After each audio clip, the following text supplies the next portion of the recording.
जय श्री कृष्णा, राधे राधे। आज की इस वीडियो में हम वैशाख मास कथा के 14वें अध्याय की कथा सुनेंगे। बोलिए कृष्ण भगवान की जय हो, विष्णु भगवान की जय हो। ऋषि कहते हैं, हे सूत जी महाराज, आप स्वामी पुष्करणी तीर्थ की महिमा का पुनः वर्णन करें।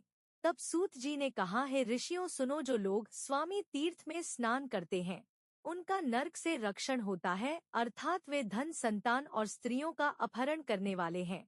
वह बहुत वर्षों तक तामिस नाम के भयंकर नरक में डाले जाते हैं। जो अधम मनुष्य माता पिता और ब्राह्मणों से द्वेष रखता है वह 100 हज योजन विस्तृत काल सूत्र नरक में डाला जाता है। जो वेद मार्ग का उल्लंघन करके कुपथ पर चलता है वह यमदूतों के द्वारा भयंकर अस्पत्र वन में गिराया जाता है। जो पकवान, दाल, छाक आदि अन्न पंक्ति भेद करके खाता है और मोहवश पंच यज्ञों का अनुष्ठान किए बिना ही भोजन कर लेता है वह क्रमी भोजन नरक में डाला जाता है, जहाँ पर सैकड़ों कीड़े उसे खाते हैं और वह भी कीड़ों को ही खाकर रहता है। जो स्नेह अथवा बल से ब्राह्मण का धन हड़प लेता है, जो राजा या राजपुरुष दूसरे के धन का अपहरण कर लेते हैं, वह संदर्श नाम के भयंकर नरक में गिराए जाते हैं। जो नीच मानव अगम्य स्त्री के साथ गमन करते हैं अथवा जो नारी अगम्य पुरुष के साथ संगम करती है, वे दोनों ही लोहे की तपाई हुई नारी मूर्ति या पुरुष मूर्ति का आलिंगन करके तब तक खड़े रहते हैं जब तक कि चंद्रमा और सूर्य की सत्ता रहती है, और उसके बाद में सूची नामक खोर नरक में डाले जाते हैं।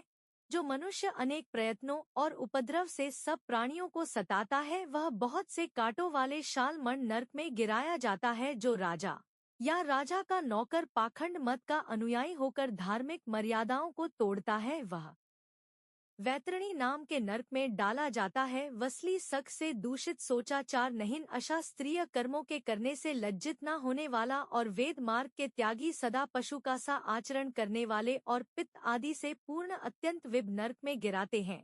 जो कुत्तों को अथवा जंगल में वन्य मृगा आदि पशुओं को बाणों के द्वारा पीड़ा पहुंचाता है, यम किंकर उसे बाणों के द्वारा बीतते हैं और पुनः प्राण रोध नाम के नरक में गिराते हैं।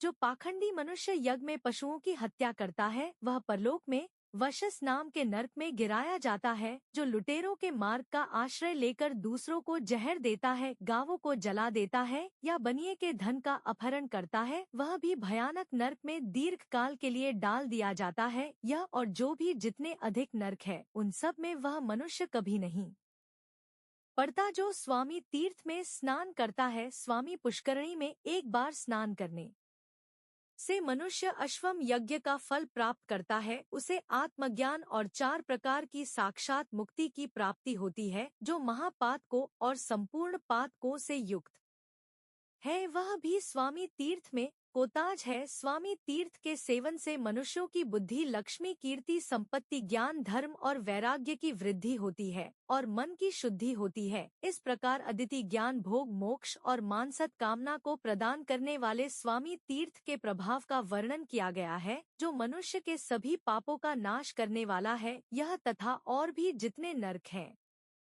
उन सब में वह मनुष्य कभी नहीं पड़ता जो स्वामी पुष्करणी तीर्थ में कोतावाली पुष्करणी में एक बार स्नान करने से मनुष्य अश्वमेध यज्ञ का फल पाता है। उसे आत्मज्ञान और 4 प्रकार की साक्षात मुक्ति की प्राप्ति होती है। जो महापात को अथवा संपूर्ण पात को से भी युक्त है वह भी यदि स्वामी तीर्थ में गता लगा ले तो उसी समय पवित्र हो जाता है। स्वामी तीर्थ के सेवन से मनुष्य की बुद्धि, लक्ष्मी, कीर्ति, संपत्ति, ज्ञान, धर्म और वैराग्य की वृद्धि होती है और मन की शुद्धि होती है। इस प्रकार भोग, मोक्ष और मनवांछित कामना प्रदान करने वाले अज्ञान नाशक स्वामी तीर्थ के प्रभाव का वर्णन किया गया है, जो मनुष्य के सभी पापों का नाश करने वाला है। हे ऋषियों, मैं तुमसे स्वामी तीर्थ की महिमा का अभी और वर्णन करूंगा। चंद्रवंश में नंद नाम से प्रसिद्ध एक महाराजा थे जो समुद्र पर्यंत पृथ्वी का धर्म पूर्वक पालन करते थे। उनके एक पुत्र हुआ, उसका नाम धर्मगुप्त रखा गया। नंद ने राज्य की रक्षा का भार अपने पुत्र को और स्वयं इंद्रियों को वश में करके आहार पर विजय पाकर तपस्या करने के लिए तपोवन में चले गए। पिता के तपोवन में चले जाने पर राजा धर्मगुप्त ने सारी पृथ्वी का पालन किया। वे धर्मों के ज्ञाता थे और नीति पारायण थे। उन्होंने अनेक प्रकार के यज्ञों के द्वारा इंद्र आदि देवताओं का पूजन किया, ब्राह्मणों को बहुत सा धन और बहुत से क्षेत्र प्रदान किए। उनके शासनकाल में सारी प्रजा अपने अपने धर्म का पालन करती थी। उनके राज्य में कभी चोर आदि से किसी को कष्ट प्राप्त नहीं हुआ। एक दिन की बात है, धर्मगुप्त उत्तम घोड़े पर सवार होकर वन में गई। वहीं पर रात हो गई। विनयशील राजा ने वहीं पर साय संदना की उपासना करके वेद माता गायत्री का जप किया। उसके बाद सिंह व्याध आदि के भय से वे एक पेड़ पर जाकर बैठ गए। उसी पेड़ के पास एक रीछ आया जो सिंह के भय से पीड़ित था। वन में विचर वाला एक सिंह उस रीछ का पीछा कर रहा था। वह रीछ उसी पेड़ पर चढ़ गया और वहां पर उसने महान बल पराक्रम से संपन्न राजा धर्मगुप्त को बैठे देखा। उन्हें देखकर रीछ ने कहा, है महाराज, फह ना करो, हम दोनों रात भर यही रहेंगे, क्योंकि इस वृक्ष के नीचे एक बड़ा भयंकर सिंह आया हुआ है। हे महामते, तुम आधी रात तक निर्भय होकर सो लो, मैं तुम्हारी रक्षा करता रहूंगा। उसके बाद जब मैं सो जाऊं तब शेष आधी रात तक तुम मेरी रक्षा करना। रीछ की यह बात सुनकर धर्मगुप्त सो गए। उसी समय सिंह ने रीछ से कहा, यह राजा तो सो गया है, अब तुम इसे मेरे लिए नीचे गिरा दो। तब रीछ ने सिंह से कहा, है वंचार मृगराज, तुम धर्म को नहीं जानते, विश्वासघात करने वाले प्राणियों को संसार में जो विश्वास खाती है उसी को मैं भूतल का महान भार मानता हूँ। रीछ की ऐसा कहने पर सिंह चुप हो गया। उसके बाद धर्मगुप्त जाके और रीछ पेड़ पर सो गया। तब सिंह ने राजा से कहा, इस रीछ को मेरे लिए नीचे गिरा दो। तब राजा ने कुछ देर सोचा और फिर अपने अंक में सिर रखकर सोए हुए रीछ कोड़ोट पृथ्वी पर ढकेल दिया। राजा के गिराने पर रीछ वृक्ष की डाली पकड़ता लटक गया। अपने पुण्य के प्रभाव से वह नीचे नहीं गिरा। अब राजा के पास जाकर उसने क्रोध से कहा, है राजन, मैं इच्छा अनुसार रूप धारण करने वाला ध्यान काष्ठ नाम का मुनि हूँ। मेरा जन्म प्रभु वंश में हुआ है। मैंने अपनी इच्छा से रीछ का रूप धारण किया है। मैंने तुम्हारा कोई अपराध नहीं किया था। फिर सोते समय तुमने मुंह नीचे क्यों गिरा दिया? जाओ, अब मेरे श्राप से तुम शीघ्र ही पागल हो जाओगे और पृथ्वी पर विचरण करोगे। राजा को इस प्रकार का श्राप देकर मुनि ने सिंह से कहा, तुम सिंह नहीं महायक्ष हो। पहले कुबेर के मंत्री थे। एक दिन अपनी स्त्री के साथ हिमालय के शिखर पर जाकर अनजाने में ही गौतम मुनि के समीप ही तुम विहार करने लगे। देव की प्रेरणा से महर्षि गौतम समीदा लाने के लिए कुटी से बाहर निकले। उन्होंने तुम्हें नंगा देख कर दिया, अरे तू मेरे आश्रम में आकर नंगा पड़ा है, अतः तू अभी सिंह हो जाएगा। इस तरह तुम्हें सिंह योनि प्राप्त हुई है। हे मृगराज, मैं ये सारी बातें अपने ध्यान से जानता हूँ। ध्यान काष्ठ मुनि के ऐसा कहने पर उसने सिंह का रूप त्याग दिया और कुबेर सचिव के रूप में दिव्य यक्ष का शरीर धारण कर लिया। उसके बाद उसने हाथ जोड़कर कहा, है महामुनि, आज मुझे अपने समस्त पूर्व वृतांत का ज्ञान हो गया।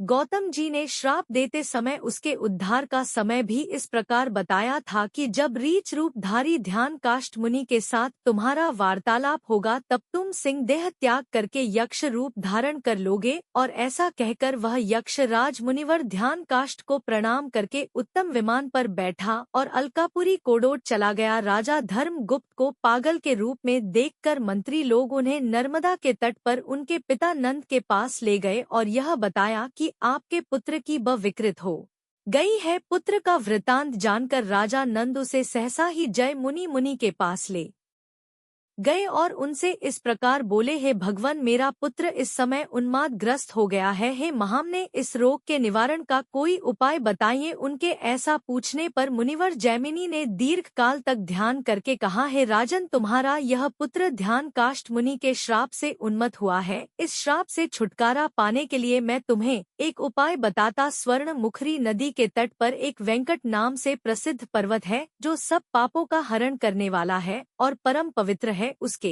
शिखर पर स्वामी पुष्करणी नाम का एक बड़ा भारी तीर्थ है। हे महामती, अपने पुत्र को वहां ले जाओ और उसमें गता लगवा हो, ऐसा करने से इसका उन्माद तत्काल ही नष्ट हो जाएगा। यह सुनकर राजा नंद ने मुनि श्रेष्ठ जैमिनी को प्रणाम किया और अपने पुत्र को लेकर वे स्वामी पुष्करणी के तट पर गए। वहां नियम से उन्होंने अपने पुत्र को नहलाया। स्नान करते ही उसी क्षण उसका उन्माद नष्ट हो गया। राजा नंद ने स्वयं भी स्वामी पुष्करणी के जल में स्नान किया, फिर पुत्र के साथ एक दिन उस तीर्थ में निवास किया और वेंकट गिरी के स्वामी दया निधान भगवान श्रीनिवास की सेवा करके पुनः तपस्या करने के लिए वन को प्रस्थान किया। पिता के चले जाने पर राजा धर्मगुप्त ने भगवान वेंकटेश्वर में भक्ति रखते हुए ब्राह्मणों को बहुत सा धन धान्य और क्षेत्र प्रदान किए। उसके बाद मंत्रियों के साथ वह अपनी नगरी को चले गए। हैं ब्राह्मणों, इस प्रकार मैंने तुमसे राजा धर्मगुप्त की कल्याणमयी कथा कही है। इसके श्रवण मात्र से ब्रह्मा हत्या का नाश हो जाता है। आज की वीडियो में बस इतना ही, आगे की कथा हम कल सुनेंगे। हरे कृष्णा, राधे राधे। बोलिए विष्णु भगवान की जय हो। एक समय की बात है, किसी नगर में एक राजा था। राजा बहुत ही धर्मात्मा था और भगवान विष्णु का परम भक्त था। भगवान विष्णु की रोज पूजा किया करता। वैशाख के महीने में, कार्तिक के महीने में और माघ के महीने में पूरे महीने का स्नान करता और व्रत करता।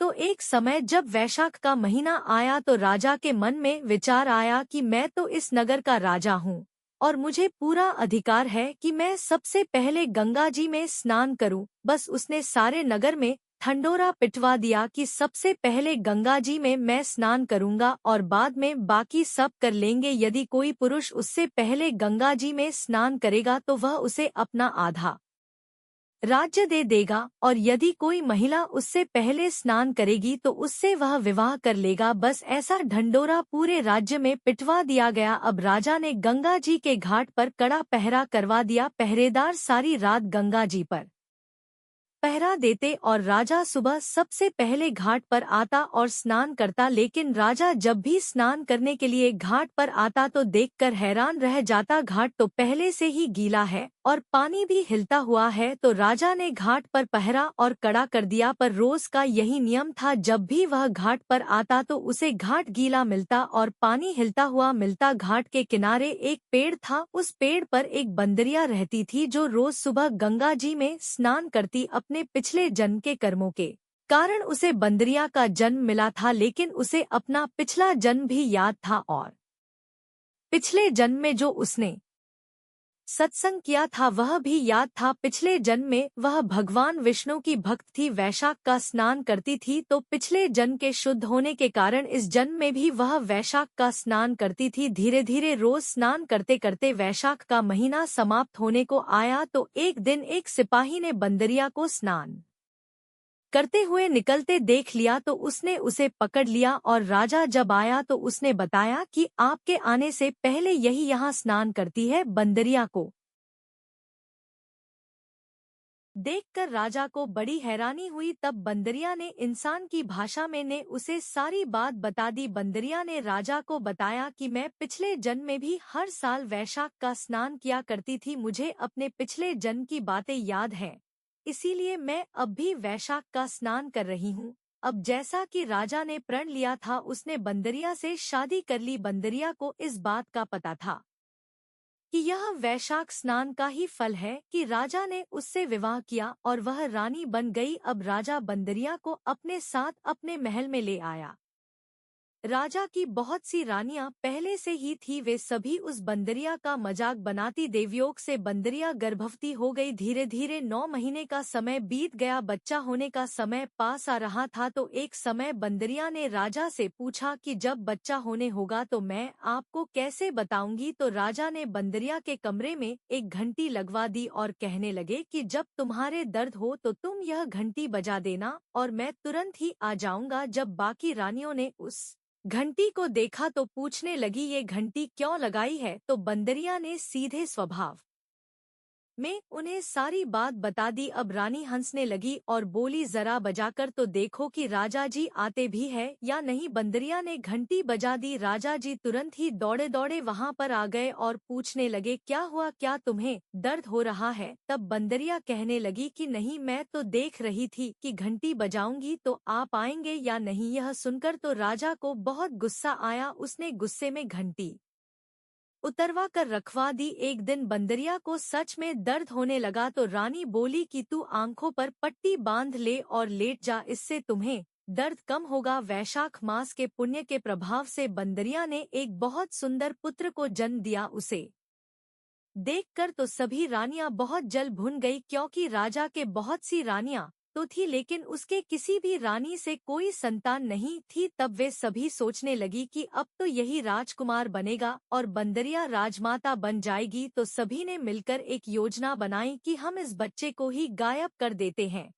तो बड़ी रानी बच्चे को कपड़े में लपेटकर बाहर ले गई और दासी को बच्चे को देकर बोली कि इसे नदी में बहा दो। और ऐसा कहकर रानी ने बंदरिया के पास एक पत्थर रख दिया। राजा आया तो पूछने लगा कि क्या हुआ है। तो सभी रानियां कहने लगी कि बंदरिया ने तो एक पत्थर को जन्म दिया है। पत्थर देखकर राजा ने सोचा कि जब बाकी रानियों के ही बच्चा नहीं हुआ तो बंदरिया के कैसे होगा। उधर जब दासी बच्चे को नदी में बहाने गई तो उसने ऐसा नहीं किया। उसने देखा कि नदी के किनारे एक कुम्हार मिट्टी के बर्तन बना रहा था तो दासी ने मिट्टी के बर्तन में बच्चे को रख दिया और वहां से चली गई। जब कुम्हार ने बच्चे के रोने की आवाज सुनी तो बच्चा देखकर वह तो बहुत ही प्रसन्न हुआ, क्योंकि उसकी भी कोई संतान नहीं थी। अब कुम्हार कुम्हार इन बच्चे का बड़े प्यार से लालन पालन करने लगे। वे जानते थे कि यह बच्चा किसी उच्च परिवार का है, क्योंकि जिस कपड़े में वह बच्चा लिपटा हुआ था वह बहुत ही अच्छा कपड़ा था, रेशमी कपड़ा था। देखते देखते वह लड़का बड़ा होने लगा। उधर वह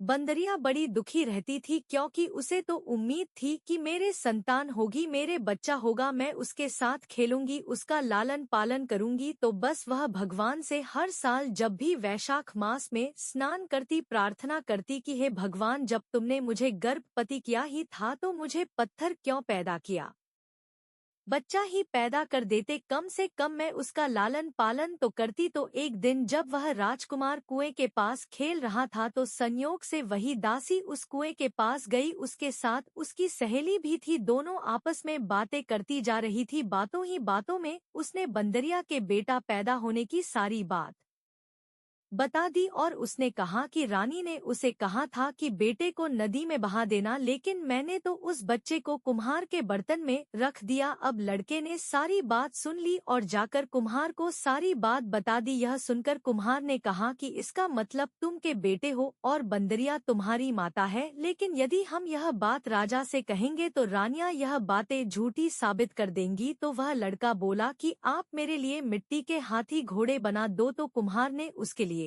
मिट्टी के हाथी घोड़े बना दिए। अब वह मिट्टी के हाथी घोड़े लेकर कुएं के किनारे जाकर बैठ गया। दासिया वहां पर पानी भरने आई तो वह बालक बोला कि मेरे हाथी घोड़ों को भी पानी पिला दो। तो सारी दासियां कहने लगी, अरे तू मूर्ख है क्या, मिट्टी के हाथी घोड़े भी कभी पानी पीते हैं। तो वह लड़का बोला, यदि राजा मान सकता है कि बंदरिया ने बच्चे की जगह पत्थर को जन्म दिया है तो मिट्टी के हाथी घोड़े भी पानी पी सकते हैं। अब दासिया से पूछा तो वह बोली कि मुझे तो कुछ भी नहीं पता, मेरी आंखों पर तो पट्टी बंदी थी। राजा ने रानियों से पूछा तो रानियां कहने लगी कि हमने तो पत्थर पैदा होते देखा है। राजा तो रानियों की बात पर विश्वास था तो राजा ने कुम्हार को और उसके बेटे कोडोट देश निकाला दे दिया। अब वे जंगल में अपनी झोपड़ी बनाकर रहने लगे। एक दिन की बात है, वह लड़का योजना बनाकर मिट्टी के घड़े में पानी भरकर और पेड़ के नीचे आग जलाकर पीपल के पेड़ पर चढ़कर बैठ गया। कुछ ही देर में उस जंगल में कुछ लड़कियां आई और लकड़ी काटने लगी। थोड़ी देर में वे थक गई, उन्हें प्यास भी लगने लगी। तो उन्होंने देखा कि पेड़ पर एक लड़का बैठा है और उसके पास पानी है। तो वे से पानी मांगने लगी, बोली कि हमें थोड़ा पानी पिला दो। तो वह बोला कि पानी तो मैं तुम्हें पिला दूंगा, पर तुम्हें मेरा एक काम करना होगा, मेरा गमछा पकड़कर तुम्हें मेरे पीछे पीछे चलना होगा।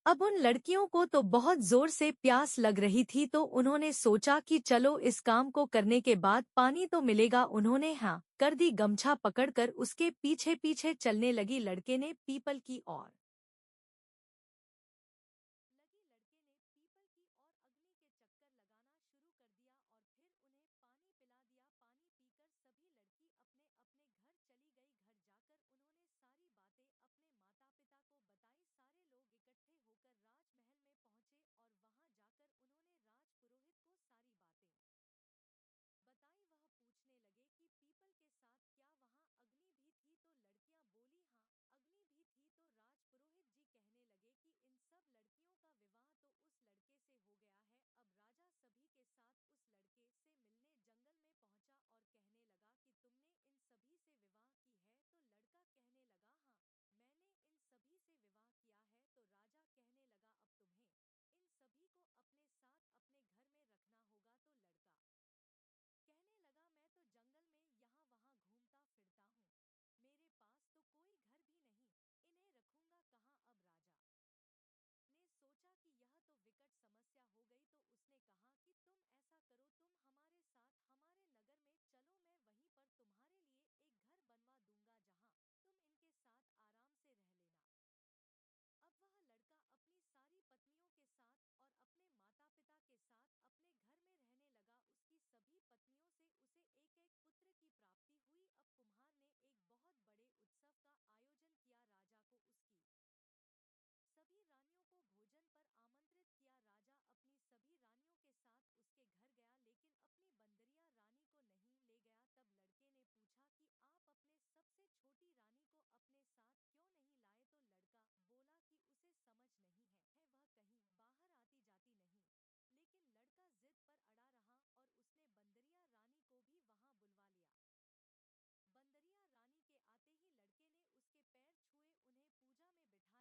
माता पिता के साथ अपने घर में रहने लगा। उसकी सभी पत्नियों से उसे एक एक पुत्र की प्राप्ति हुई। अब कुम्हार ने एक बहुत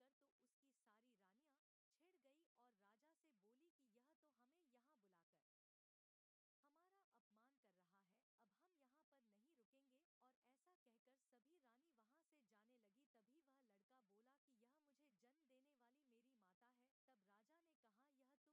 आयोजन किया। राजा को उसकी सभी रानियों को भोजन पर आमंत्रित किया। राजा अपनी सभी रानियों के साथ उसके घर गया, लेकिन अपनी बंदरिया रानी को नहीं ले गया। तब लड़के ने पूछा कि आप अपने सबसे छोटी रानी को अपने साथ क्यों नहीं लाए। तो लड़का बोला कि उसे समझ नहीं है वह कहीं बाहर आती जाती नहीं। लेकिन लड़का जिद पर अड़ा रहा और उसने बंदरिया रानी को भी वहां बुलवा लिया। बंदरिया रानी के आते ही लड़के ने उसके पैर छुए, उन्हें पूजा में बिठाया और अपनी सभी पत्नियों से कहा कि रानी माँ का आदर करो। तब सभी पत्नियों ने उनके पैर छुए और अपने बच्चों को उनकी गोद में दे दिया। यह सब देखकर तो उसकी सारी रानियां छिड़ गई और राजा से बोली कि यह तो हमें यहाँ बुलाकर हमारा अपमान कर रहा है, अब हम यहाँ पर नहीं रुकेंगे। और ऐसा कहकर सभी रानी वहां से जाने लगी। तभी वह लड़का बोला कि यह मुझे जन्म देने वाली मेरी माता है। तब राजा ने कहा यह तुम क्या कह रहे हो। तब लड़के ने रानियों की सारी योजना राजा को बता दी और उस दासी से गवाही भी दिलवा दी। यह सुनकर तो राजा को बड़ा क्रोध आया। उसने अपनी सारी रानियों को महल से निकाल दिया और केवल बंदरिया रानी को महल में रखा। बंदरिया रानी के साथ अपने बेटे को, अपनी बहुओं को और अपने पोतों को भी महल